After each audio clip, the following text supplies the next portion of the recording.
Moin moin semission, kembali lagi pada sesi berkimia. Belajar kimia bareng Beryl. Hari ini kita akan ngebahas soal spektroskopi molekul organik seperti yang bisa kalian baca pada judul video ini. Dan tanpa berlama-lama, langsung saja kita mulai pembahasannya. Oke teman-teman, seperti biasa yang pertama kita akan menginterpretasi spektrum FTIR. Di sini terdapat beberapa puncak serapan yang khas. Yang pertama, serapan yang muncul pada daerah 3500 cm-1 dan melebar hingga 2500 cm-1, yang mana kita tahu bahwa ini adalah serapan khas dari gugus fungsi hidroksil atau OH, khususnya OH yang berasal dari asam karboksilat teman-teman. Jadi ini adalah serapan khas dari OH asam karboksilat. Selanjutnya teman-teman bisa lihat di sini terdapat serapan pada daerah 1770 cm-1 dan 1700 cm-1, yang mana kita tahu bahwa ini adalah serapan khas untuk gugus fungsi C karbonil teman-teman. Selanjutnya, serapan yang muncul pada 1600 cm-1 ini merupakan serapan khas yang diberikan oleh karbon-karbon aromatik, khususnya adalah bensena teman-teman. Selanjutnya, serapan yang muncul pada daerah sekitar 1200 cm-1 ini merupakan serapan khas untuk gugus fungsi CO. Oke teman-teman, itu saja informasi yang kita peroleh dari spektrum FTIR. Selanjutnya kita akan meninjau sejenak spektrum massa. Untuk spektrum massa, teman-teman bisa lihat di sini sudah tertera rumus molekulnya C9H8O4.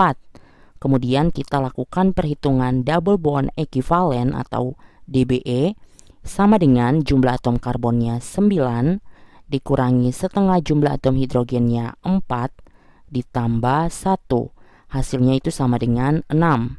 Jika kita bandingkan dengan hasil interpretasi FTIR, untuk senyawa organik ini memiliki gugus fungsi aromatik, khususnya adalah bensena, yang mana kita tahu bahwa bensena itu sendiri memiliki nilai DBE sama dengan 4. Kemudian teman-teman lihat dari hasil analisis FTIR terdapat serapan yang khas untuk C karbonil, yang mana C karbonil itu muncul pada dua puncak serapan 1770 dan 1700. Kemungkinan senyawa organik ini memiliki dua gugus C karbonil, yang mana ketika kita lihat teman-teman, untuk DBE bensena itu sama dengan 4, selanjutnya C karbonil DBE-nya 1, tetapi di sini ada 2, sehingga totalnya itu sama dengan 2. Jika kita jumlahkan 4 tambah 2 sama dengan 6, sehingga sudah sesuai dengan hasil perhitungan DBE dari C9H8O4. Selanjutnya untuk spektrum NMR proton atau HNMR, teman-teman lihat di sini terdapat 6 buah sinyal yang mengindikasikan 6 lingkungan kimia proton yang berbeda. Langkah pertama yang kita lakukan seperti biasa adalah kita mengukur tinggi garis integral yang mengindikasikan jumlah atom hidrogen sebenarnya dari masing-masing sinyal teman-teman. Jadi di sini sudah saya ukur. Yang pertama, sinyal pertama tinggi garis integralnya itu 2,4 cm. Kemudian sinyal selanjutnya tinggi garis integralnya 0,7 cm. Sinyal berikutnya tingginya 0,9 cm. Sinyal berikutnya 0,8 cm.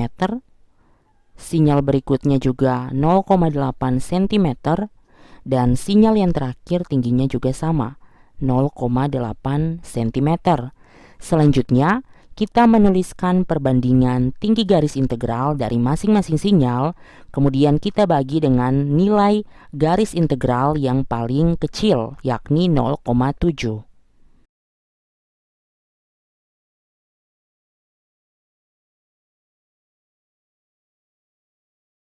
Oke teman-teman, di sini sudah kita lakukan pembagiannya, dan ketika hasil akhirnya teman-teman dari masing-masing sinyal yang sudah dibulatkan kita jumlahkan semuanya, itu sama dengan 8. Yang mana ketika kita tinjau rumus molekul senyawa ini, C9H8O4 jumlah atom hidrogennya itu sama dengan 8. Berarti ini sudah sesuai teman-teman. Oke teman-teman, selanjutnya kita meninjau geseran kimia dari spektrum HNMR untuk tiap sinyal yang mengindikasikan tipe proton dari setiap sinyal tersebut.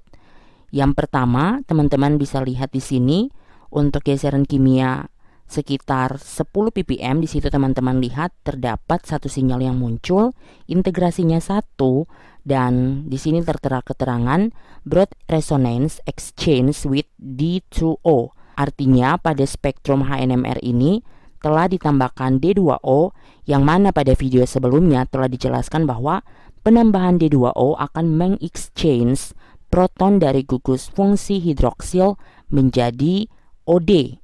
Jadi teman-teman tahu bahwa ini adalah sinyal yang diberikan oleh hidrogen pada gugus OH, teman-teman. Selanjutnya, kita meninjau sinyal yang muncul pada daerah geseran kimia 7 sampai 8,2 ppm, yang mana berdasarkan tabel korelasi NMR, kita tahu bahwa ini adalah sinyal yang diberikan oleh proton-proton aromatik, teman-teman.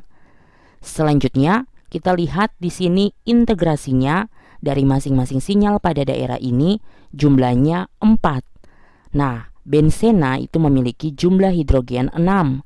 Karena di sini hanya terbaca 4 berdasarkan hasil integrasinya, berarti kemungkinan 2 hidrogen pada bensena telah digantikan oleh atom lainnya. Kita tahu bahwa jika terdapat 2 substituen pada bensena, maka terdapat kemungkinan 3 posisi.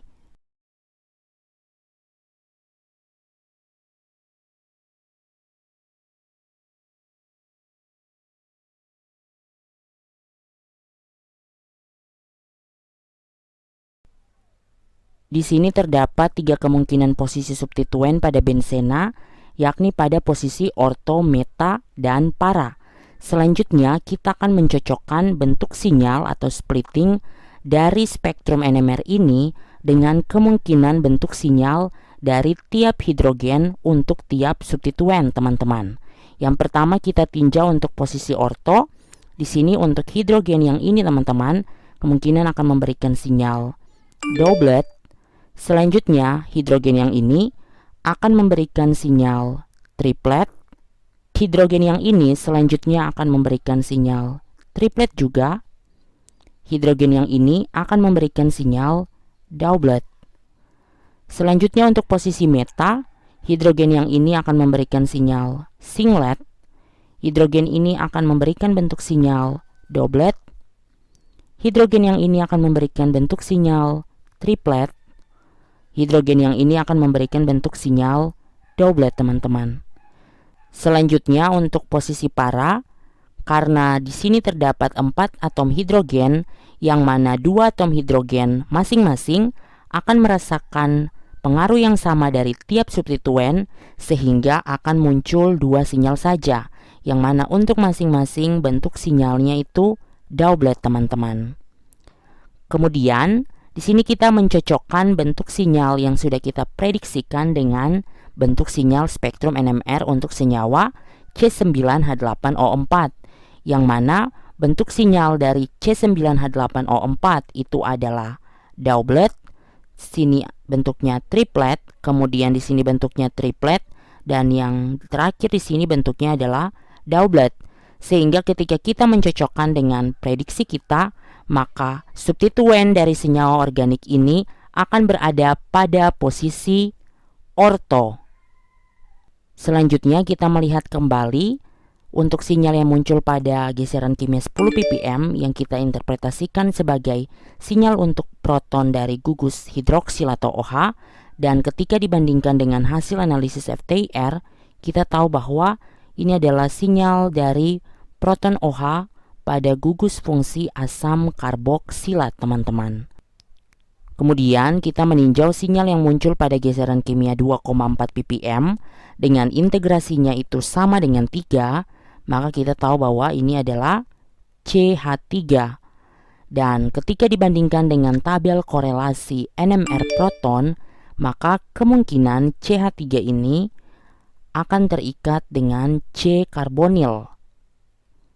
Mengingat berdasarkan hasil analisis FTIR, terdapat gugus fungsi karbonil dari senyawa organik ini. Di sini kita kemudian menggambarkan struktur sementara dari beberapa data yang telah kita peroleh.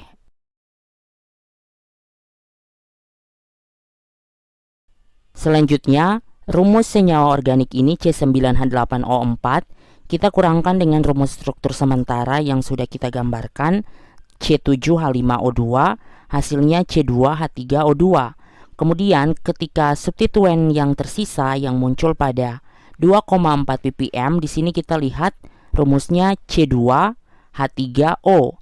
Sementara di sini O-nya harus 2, berarti kemungkinan salah satu oksigennya itu akan terikat pada C-karbonil dan oksigen tersebut pada sisi lainnya akan terikat pada bensena seperti ini. Oke teman-teman, ini adalah suatu senyawa organik yang kita kenal dengan nama aspirin.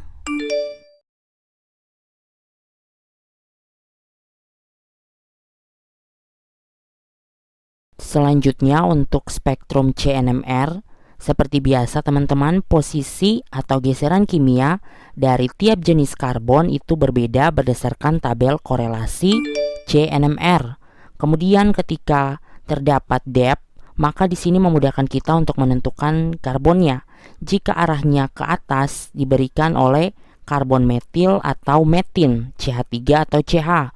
Jika arahnya ke bawah diberikan oleh karbon metilen atau CH2, dan jika tidak memberikan sinyal sama sekali maka karbon tersebut merupakan karbon kuartener.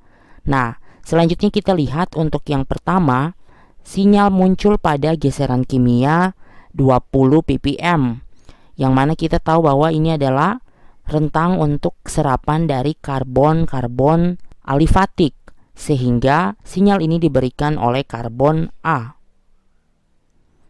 Kemudian sinyal yang muncul pada 120 sampai 160 ppm ini kemungkinan diberikan oleh karbon-karbon aromatik.